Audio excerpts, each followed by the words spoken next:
জয়গুরু জয় মা।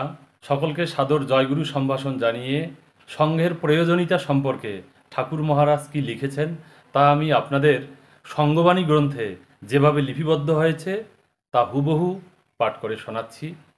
সংঘের প্রয়োজনীয়তা। সর্বক্ষেত্রেই সঙ্গবদ্ধ হয়ে কাজ যত সহজে হয়, একা একা তা হওয়া অসম্ভব। সংঘশক্তি কলৌযুগে।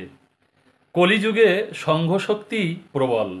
এক লক্ষ্য বা ইষ্টসিদ্ধির দরুন সকলের প্রাণে সমভাবে আকুলতা জাগলে সংঘের সৃষ্টি হয়, আর তার শক্তিও হয় অমোঘ।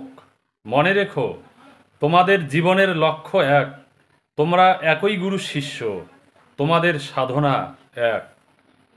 তোমরা মনে করো তোমরা এক পরিবারের ভাই ভগ্নী, একই পিতার সন্তান।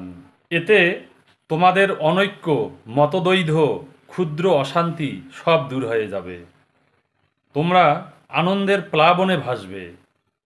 প্রাণের নিবিড় আকর্ষণে একত্র হতে পারলে তারা অসাধ্য সাধন করতে পারে।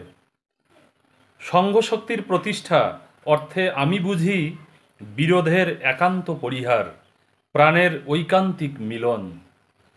এ মিলন আরম্ভ হবে আপনার ঘরে, আর তা ব্যাপ্ত হয়ে পড়বে দেশ দেশান্তরে। উপদেশামৃত। জয় গুরু, জয় গুরু, জয় গুরু।